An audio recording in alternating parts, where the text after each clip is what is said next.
Fiona's sudden visit left Joseph frozen for a moment, unable to understand how she was truly standing there. Then instinct took over.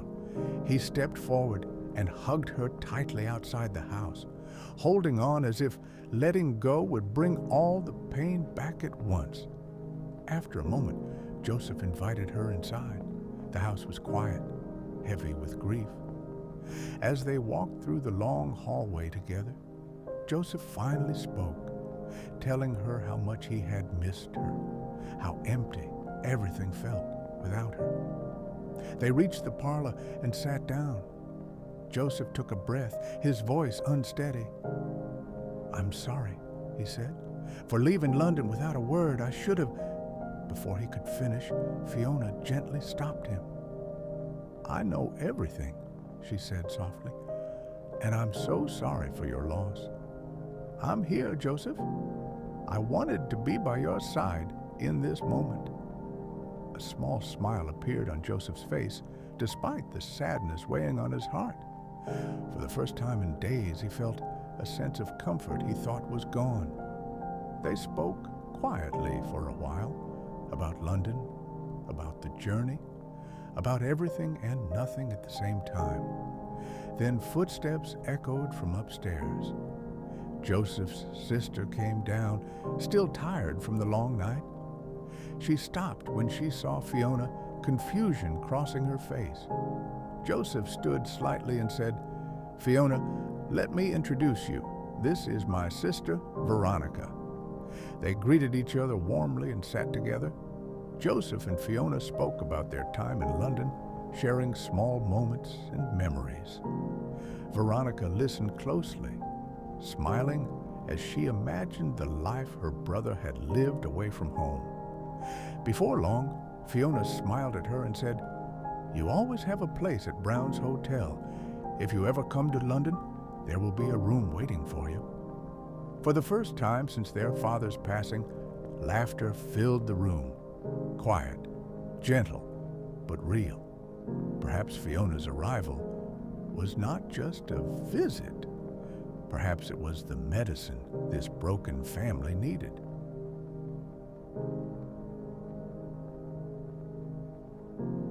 Later that evening, the family gathers around the dining table together.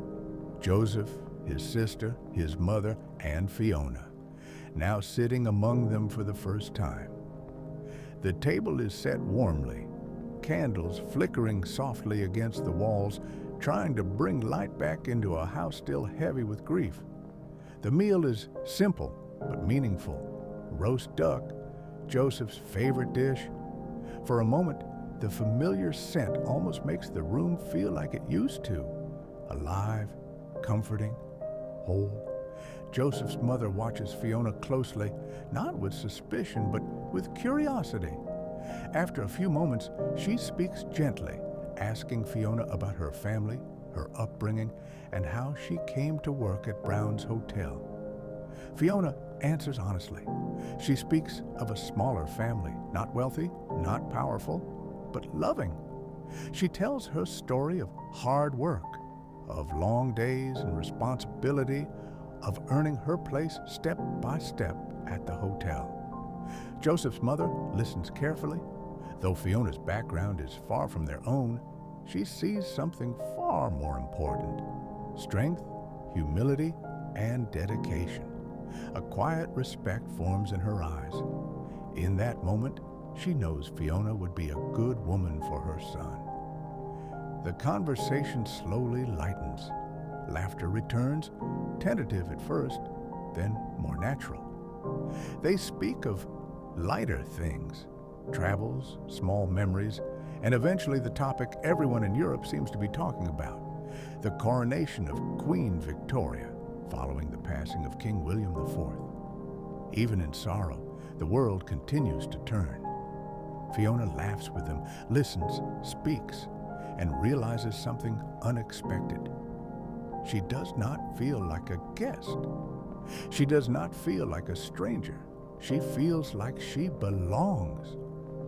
For the first time since arriving in Paris, Fiona feels less alone.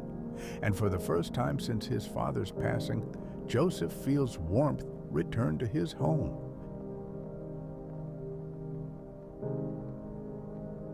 Later that afternoon, the family moves into the garden, seeking fresh air after the heavy meal.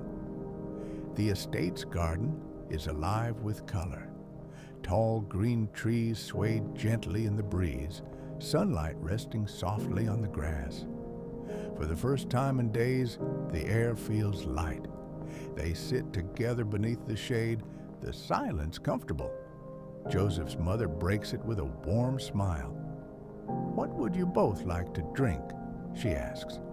Joseph and Fiona answer at the exact same moment. "Coffee, with too much sugar."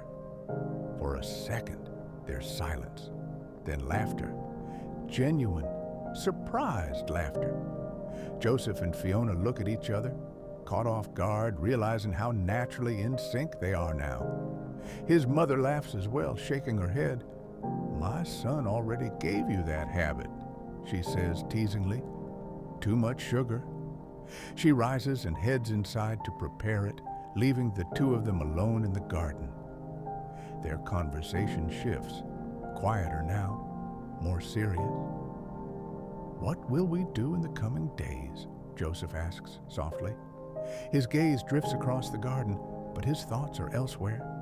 Leaving Paris crosses his mind, leaving everything behind with her. And then another worry settles in. He turns to Fiona. "How did you come all this way?" he asks. "And the hotel? Your life there?" Fiona meets his eyes, calm but unwavering. "It was not an easy road," she says. "I stood at the station for a long time asking myself whether to stay or follow the only place my heart still lived." Joseph says nothing. "I chose us," she continues quietly. "I chose the life that waits for me beside you." The words strike deeper than she knows. "I left Brown's Hotel," Fiona says. "I walked away from everything I built because none of it meant more than losing you." Joseph is stunned. His chest tightens. Part of him grieves for what she sacrificed. Another part of him is moved beyond words. Before he can answer, his mother returns with a tray, setting the coffee down between them. The familiar scent rises into the air. They each take a cup. Joseph lifts his slowly, eyes fixed on the steam. "In Paris," he says quietly, "every cup tasted empty." Fiona looks at him. "No matter how sweet it was never sweet enough without you across from me." Her eyes soften. "In London," she replies, "I kept pouring 2 cups by habit." Joseph looks up, one for me and one for the man who wasn't there. The world around them fades for a moment. Their eyes meet over the rim of their cups. They drink together, the sweetness stronger than usual, but comforting. Laughter returns, softer this time, as they speak about the future, about what comes next, about a life that now belongs only to the two of them. Because in this moment, stripped of titles, places, and past lives, they have nothing left but each other, and a love that refuses to fade.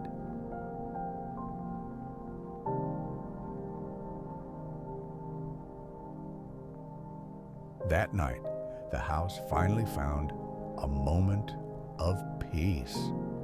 Joseph and Fiona retired to their rooms, the long day settling into quiet. A room had been prepared for Fiona, elegant, refined, worthy of a woman the family already saw as the future wife of their only son. They slept deeply, not the heavy sleep of exhaustion, but the kind that comes after sorrow begins to lift. Each of them carried the other in their thoughts, drifting into dreams filled with the life they had begun to imagine together, places, moments, a future that now felt possible. Morning arrived softly. Joseph and Fiona woke, the light of a new day spilling through the windows. They dressed, shared a quiet drink, and made their way downstairs to the living room where they sat together in calm silence. For a while, nothing disturbed the peace. Then, the sharp ring of a telephone. Joseph stood and walked toward it, picking it up. "Hello?" Joseph said. A man's voice answered, older, calm. "Good morning. I wish to ask if I may come and pay my respects for your father." Joseph paused for a moment, then replied, "You are very welcome. You may come at any time." "Thank you, Doctor," the man said, before the line went quiet. Joseph slowly lowered the receiver. He returned to the room, sitting back beside Fiona and the others. "There's a man coming," Joseph said. "He says he wants to pay his respects for Father." There was a brief silence. "Do you know him?" his mother asked. Joseph shook his head slightly. "No, but perhaps an old friend, or someone from far away." He leaned back, thoughtful, but not yet concerned. After all, his father had lived a long life. It was only natural that people would come, even strangers, to honor his memory. And in that thought, Joseph found a small sense of comfort, that his father's presence had not faded, that it still lived on in ways he was only beginning to understand.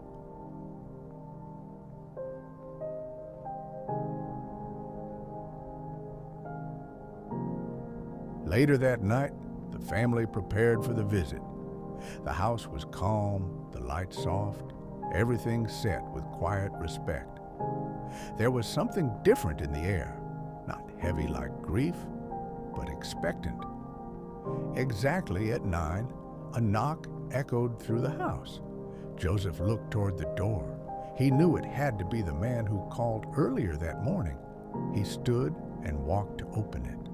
When he did, he found not just a man, but a couple. An older man and woman stood before him. They were not dressed in wealth or luxury, but there was something about them, something honest, the kind of presence that comes from years of hard work and shared life. "Good evening," the man said gently. "Good evening," Joseph replied. "Please, come in." He welcomed them inside and led them into the living room, where the family was gathered. They all sat together, the atmosphere respectful and calm. The old man began to speak. "I knew your father," he said, "from our college days. We were close, very close." Joseph listened carefully. "Life took us in different directions," the man continued. "Work, responsibilities. We lost touch over the years." He paused, a faint smile forming. "But I was there," he added, "at his wedding. I remember that day well." Joseph glanced at his mother. She was completely focused, her expression softening with every word. These weren't just stories. These were memories of the man she had lived with for so many years. The man wasn't guessing. He was remembering. And he spoke with the warmth of someone who had truly known him. He shared small details, moments Joseph had never heard before, a different side of his father, one that existed long before he became the man Joseph knew. The stories continued for a while, warm and sincere, until Joseph looked at the old man curiously. "And what about you?" Joseph asked. "What did life lead you to after college?" The old man smiled softly. "I built a company for architectural projects," he replied. "Buildings, designs, helping shape parts of the city." Joseph raised his brows, slightly surprised. Something in Joseph shifted. Without a word, he leaned forward, opened a drawer beside him, and took out a notebook. Inside it was a small paper, carefully kept. He returned and sat down, placing it in front of the old man. "I always dreamed of building something for this city," Joseph said quietly, "a structure that represents it with pride." He unfolded the paper. It revealed the drawing of a great structure, a towering design, Unusual, bold, not like anything commonly seen, yet filled with vision. The old man studied it closely, his eyes lighting up with interest. After a moment, he looked up. "May I keep this?" he asked. "Perhaps. One day it could be built." Joseph didn't hesitate. "Yes," he said, a small smile forming. "Of course." For the first time, the visit felt like more than just respect for the past. It felt like something beginning. They continued to talk. The atmosphere growing warmer, tea was served along with biscuits. Soft laughter returned to the room once again, simple and genuine.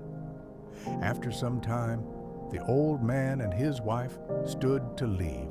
They offered their goodbyes, thanking the family for their welcome. Joseph walked them to the door. "Thank you for coming," he said. The man nodded. "Your father was a great man," he replied. "I'm glad I came." They stepped out into the night, the sound of their carriage fading into the distance. Joseph stood there for a moment, watching. Then he closed the door slowly. Something about that visit stayed with him. It wasn't just about his father anymore. It felt like the beginning of something far greater.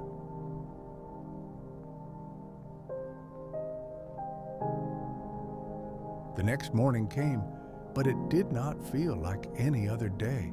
Something had changed. The night before, Joseph and Fiona had made their decision. It was no longer about staying or waiting or wondering. It was time to begin the journey they had dreamed of for so long. They woke early, the house still quiet around them. There was no hesitation in their movements, only purpose. They dressed, gathered their belongings, and packed what little they needed. Everything else they were leaving behind. Downstairs, the morning light filled the house softly, as if the walls themselves understood that this was not just another departure. It was a beginning. Waiting for them were 2 first-class train tickets. Prepared, decided, certain. A journey across Europe, together, not as visitors, not as strangers to the world, but as 2 people choosing a life, side by side. Joseph looked at Fiona. No words were needed. She already knew. This was the moment everything changed. Not because of where they were going, but because of who they were becoming. A long journey awaited them. Unknown roads, new cities, endless horizons. But one thing was certain. It would be a journey carried by something stronger than fear, stronger than distance, stronger than the past.